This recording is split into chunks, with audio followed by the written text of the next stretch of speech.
What it do, y'all? What it do? That's a throwback slang term. What it do? I ain't heard that since I was living in Florida. What it do? What it do? Not like my title. It's a beautiful day out here in LA, y'all. It is not too hot, not too cold. I think it's like 76 degrees. I just checked the weather and it says like 76 degrees. So it's feeling pretty good out here in LA. Like, I'm loving it. I'm just chilling, relaxing, have a little break in between my classes. So I figure I come to you guys and do yet another video, a dating tip video on men, for men.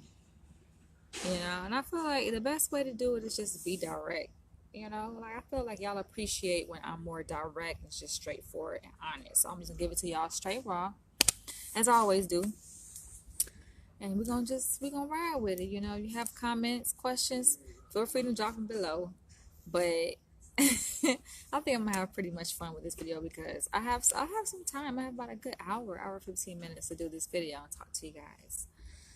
But it's interesting. I noticed like the other day, I noticed that my first prac. This is like an aside anyway, to kind of give you guys some time to sign on. But my first prac, I noticed like it was by a courthouse. It was like by like all these city official buildings, and then I noticed like my second prac, it's like the same thing. It's like by a courthouse. It's just, I don't know. I just noticed that parallel. It's kind of interesting. Like, wow, it's kind of a pattern here. Who knows what my third prac is gonna be? But yeah, just surrounded by like all these kind of city officials. It's kind of interesting. But so, as the topic says, dating tips for men. I got some tips for men. Like, I'm always inspired to do these videos just from different encounters that I have. Like, whether it's with colleagues or with just random people on the street that come across me, that approach me. And I feel like I just like helping people. I want to give men like some pointers on how they can better relate to women, especially coming from a woman's perspective. Because some men, sometimes I feel bad. Now here's the thing: it's like you got men that try to hit on me, and they ain't got no shot. Like it ain't gonna happen.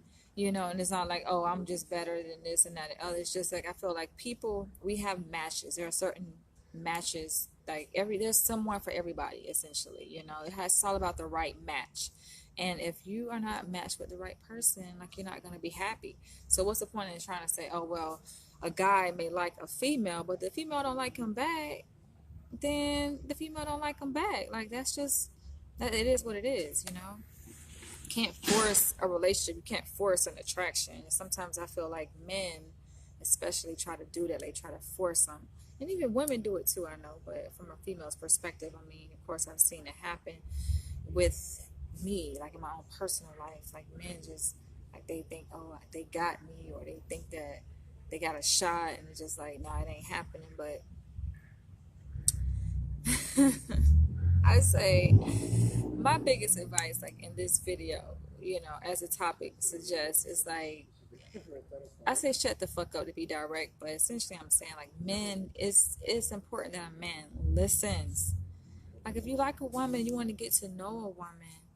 I mean, yes, it's important that you share who you are, because I think that's what makes a woman feel comfortable. It's just being open and expressing yourself to her.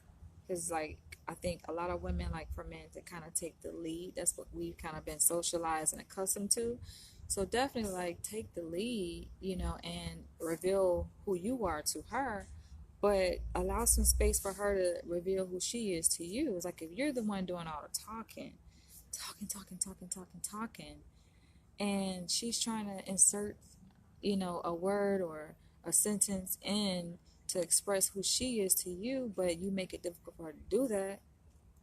I mean, that is gonna close off that connection that she's trying to establish with you.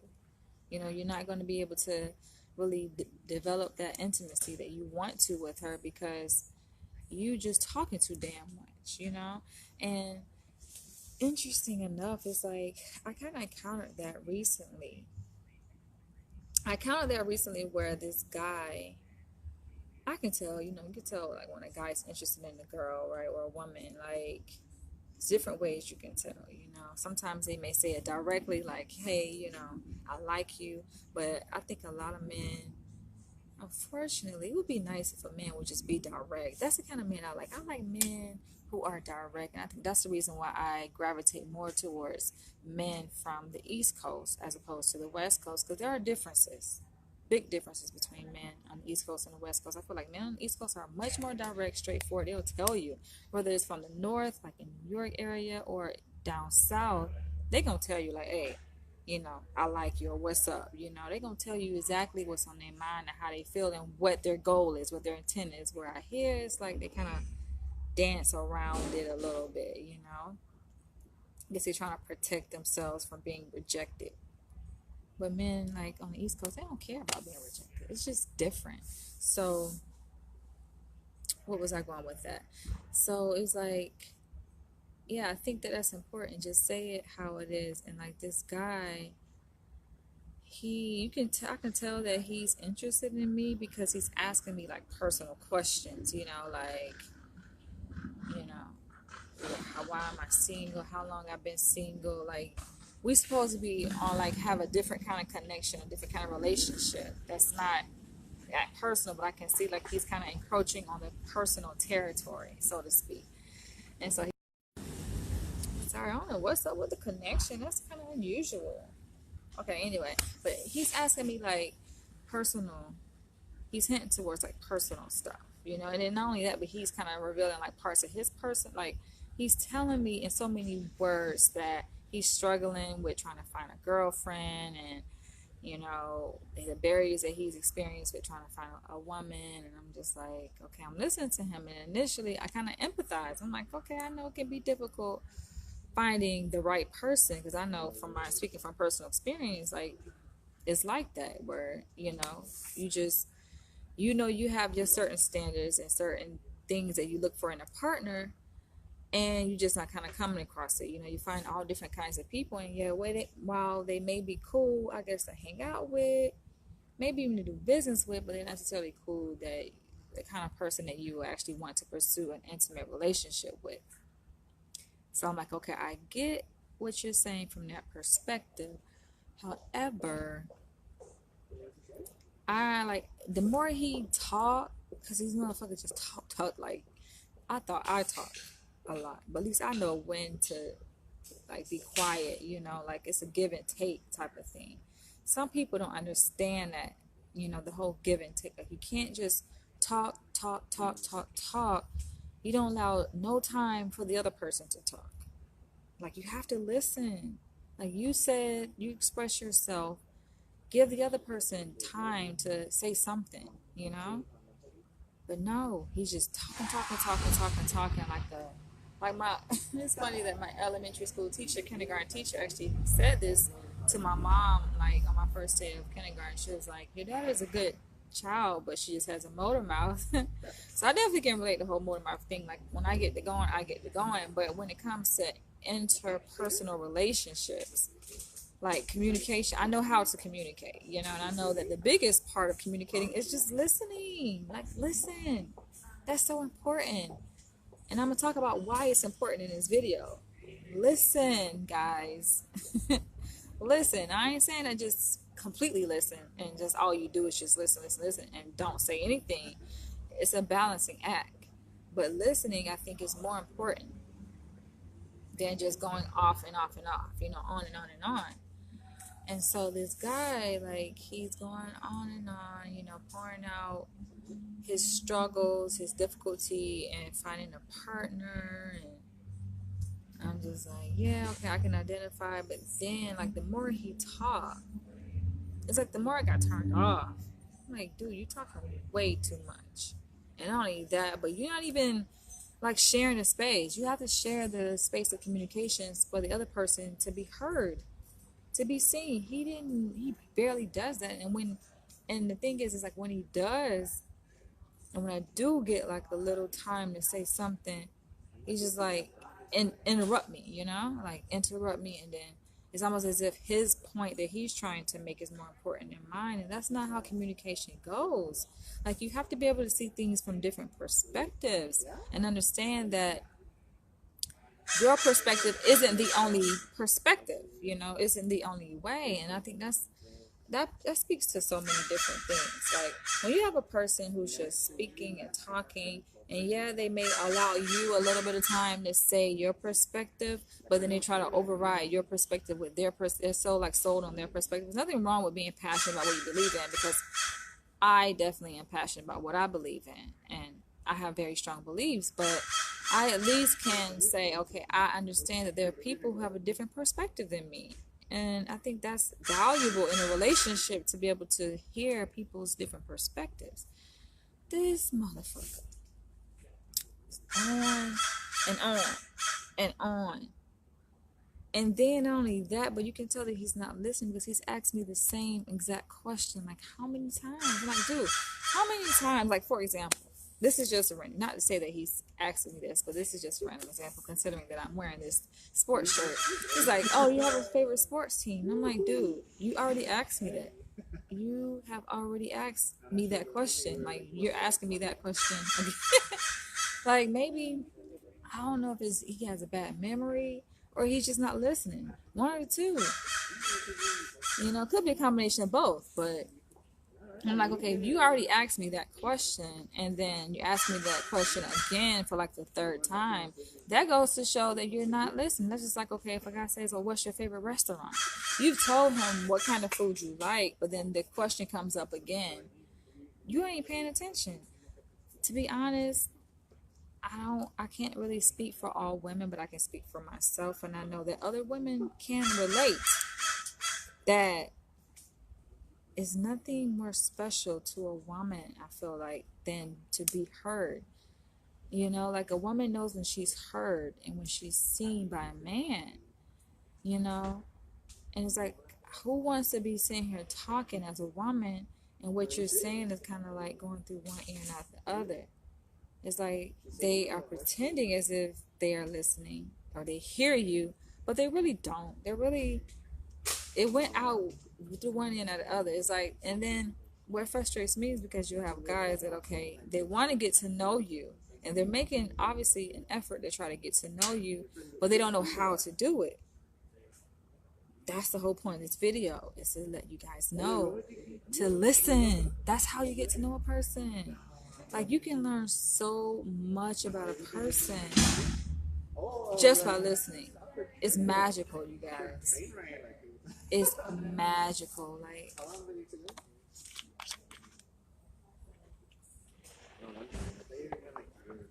the things that can happen when in silence, when you're just listening to a person will reveal their entire selves if you just sit there and listen to them talk. But if you don't want to feel like, okay, you gotta fill up the silence by just talking because you're not comfortable with silence, you're not going to learn that much about that person. And then because you're not learning that much about that person in an authentic way, that's going to leave room for you to make assumptions about that person, which is very dangerous, because you didn't give that person to express themselves, introduce themselves to you. So now only thing you have left is your own imagination. Is to come up with these things that you imagine who this person is, these assumptions that, okay, you're going just based off of stereotypes or cognitive schemes that you've developed in your own mind that you think about this person that aren't necessarily true. Whereas getting to really hear a person, it's important, like, to hear a person. And then you'll have guys that will actually ask a question, right? Let's say a woman and a guy is on a date, and a guy will ask a question, but he's not listening to the answer. Like, how can you ask a question, but then you cut a female off, you cut a woman off? Doesn't make sense. Like, that's how I can tell if a guy is truly interested in me, because I will have his undivided attention. You're not on the phone. You're not, distracted about all these other things. Like, you're into what's in front of you. Not to say this has happened to me, but this is just something that just came to mind when it comes to listening. Like, especially as it relates to in therapy, like, this kind of go hand in hand, because in therapy, part of the mechanism for change, for therapeutic change, is being able to build rapport with the client. Part of that, a big part of that, is listening, showing the client that you're there, you're present with them. If you're not showing, the client doesn't feel like you're there, you're present, like that's going to be a barrier to communication. You know, they're going to be as present as you are in the room. If the therapist is like, okay, she's physically or he's physically in the room, but the client can perceive that the therapist is like kind of distracted, looking at the time on the clock, looking at, you know, his or her phone, checking the voice messages during session, like things like that. Just attention is all every different place except for here. With the client is not going to feel seen, heard. The client is going to disconnect from the therapist, and that can impede the progress of the therapeutic relationship and ultimately the intervention. You know, the therapy itself is like that's going to get in the way.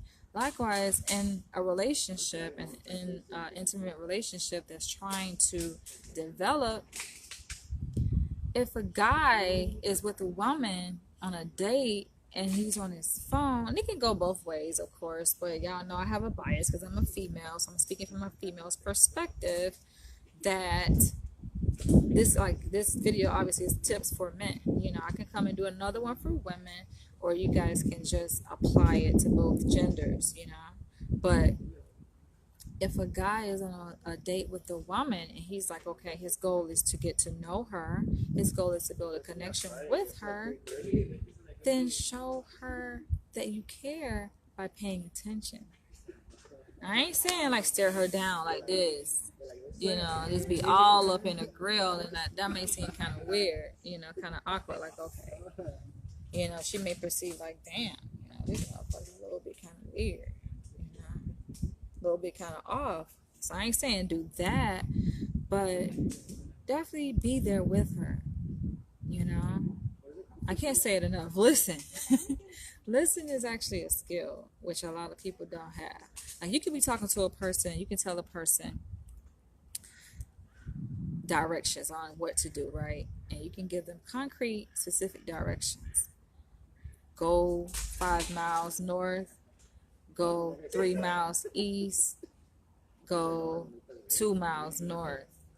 And it will just go over their head, one ear not the other. They just not will be able to retain what the hell you just said, you know. And as I feel like that's what happens on dates, you know, or even over the phone with communication in the beginning stages of a relationship. You have motherfuckers, you talking to a person, you already told them this answer to this question that they asked you, and they ask you the same thing again. And I feel like if I'm a female, right, and I have a guy that's called himself trying to be interested in me and get to know me, and he asked me this question, I done told him the answer to this question already, like, that's frustrating as hell. And not only that, it's annoying. It's more annoying than it's frustrating. Like, dude, if you can't get basic stuff like that, ain't no way we're gonna be able to survive a romantic relationship. So that's out of that. I get turned off easily like that, you know. But when a guy can just shut up and listen, like, you have to shut the fuck up and listen. You don't have to do all the talking. In fact, I think for me, like I said, I can't speak for all women, but I'm sure some women can relate to what I'm saying, is that for me, I know what makes me feel special, like on a first date or first couple dates with the guy, is when he is giving me attention. Like, he's listening and, you know, making eye contact and just there present with me, and allows me to talk, you know. And that's a whole nother thing about the whole power dynamic, because you guys know I'm into the whole thing, lifestyle of BDSM, right? And it's interesting to see like how power dynamics are at play. Now, although I'm a submissive, I identify myself as a submissive, and I like when a guy takes control initially. This is important, you guys. Initially, in the beginning phases of a relationship, no matter if it's vanilla or BDSM, it's important that the dominant partner allows for the submissive to kind of gain a little bit more control. And in doing so, He allows her to have the floor to speak. Because, you know, in doing that, you're building rapport, you're building a connection with her, you know? And it's not to say that you're losing power as a dominant. Actually, no, you're kind of gaining power because guess what? You're getting inside, um, you're getting an invitation to come inside her mind.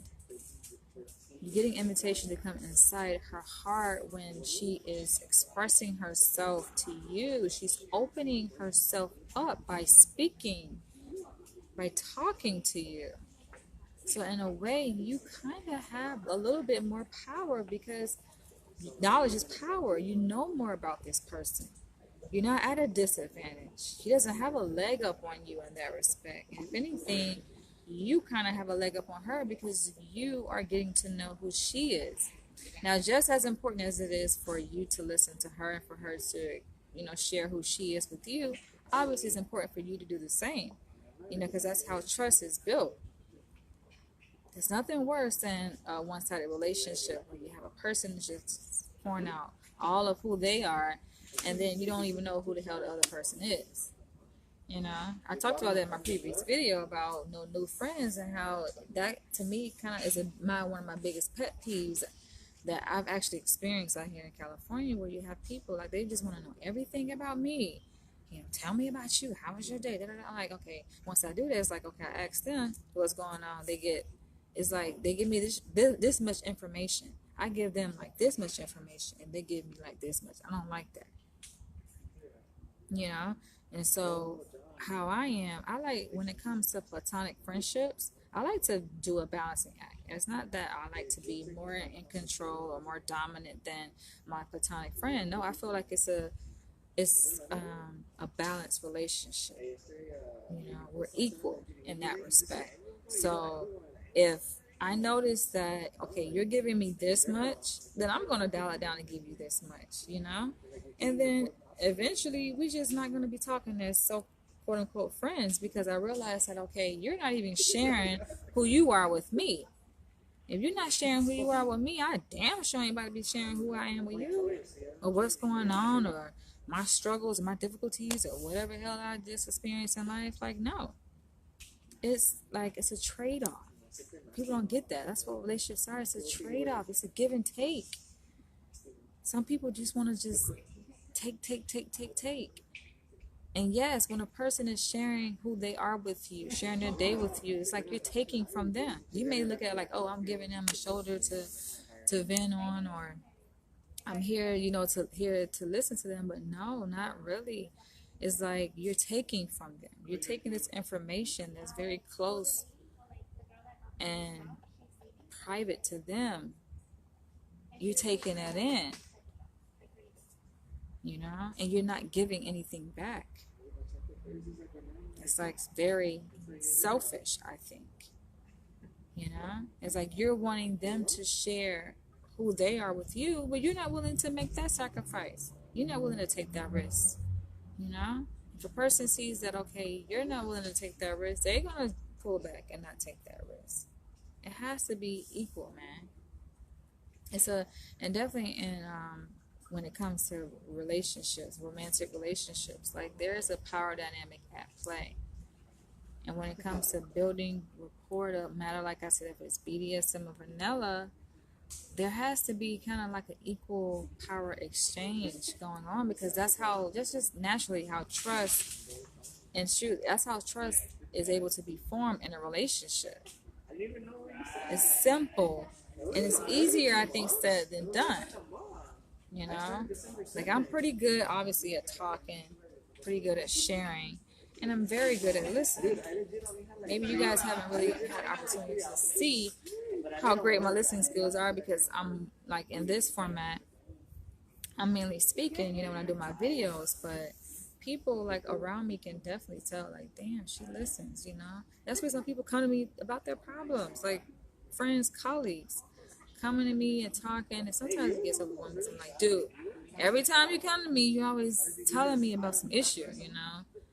I don't kind of like that either, but that was reminded me back to what I was saying earlier about even when I've been in a situation where I've kind of been the one expressing myself, and then my colleagues kind of make their ears available to just listen, it does create a power dynamic, because it's like they, in a sense, have the upper hand. I said this earlier, like when you're the one on the receiving end and you're taking in all this information, especially this information regarding a person's struggles or difficulties, things that they are dealing with in life, and you're taking all this stuff in and you're the one who's giving them the support, that creates a certain kind of power dynamic that I don't necessarily like. Now, unless it's my partner, male partner, who I'm in love with, that's a different story. I feel like, I don't know, that may be different. But for a platonic friendship, like female to female, and I'm just coming to you, telling you about all the, drama or whatever's going on in my life, and you just like, okay, I'm here to support you, and you give me the support. Like, some people say, what's wrong with that? Something wrong with that. It is actually something wrong with that in my book, because it creates a certain power dynamic that I don't like, that I'm not comfortable with. If anything, I feel like, okay, I know I'm not the only one struggling with stuff. We all dealing with stuff, especially being in the PhD program. So if I'm coming to you, talking to you about these issues, about my sensitivities and weaknesses and whatever insecurities, then I'm pretty sure you got some too. We can equally support each other. That's how I feel more comfortable. That's kind of like more of a different subject. It's related, and I did a video on that in my previous video on knowing new friends. But definitely, guys, as far as this video, and I think I'm about to wrap it up, because wow, I still have much more time, but I think I'm going to go grab some lunch. But I'm about to go ahead and wrap it up to say that, yeah, if anything works like magic, guys, is listening. And the way you show that you have been listening to a person is by reflecting back things that they've said. You can be like, uh-huh, uh-huh, uh-huh, uh-huh.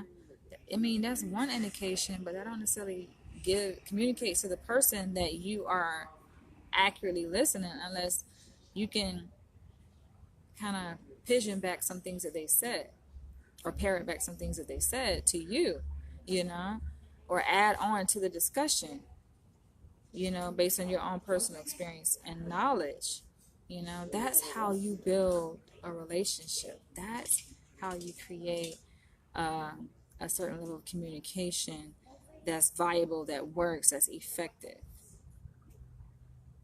I hope you guys can take this in, and don't take offense to it, especially with it coming from me being a woman. But this is very valuable stuff that I'm sharing with you guys, because a lot of y'all suffer in that area of communication. Like, I've been seeing this, and I'm like, got this one person in mind, thinking like, dude, he needs to. I see why the motherfucker's single. Anytime I've been single for all these years, I'm like, dude, I can see why your ass single. Because you talk too freaking much. You're just going on and on and on. And that's not how a relationship goes. Totally what I'm saying about myself is like going over his head. And then he'll come back and ask me, like, days later, oh, the same freaking question. I already told him this. Like, how the hell you missed that? But anyway, that's just my take, y'all. Share this video. Feel free to leave your comments below. But it works like magic, guys. Try it. Catch you guys later. Bye.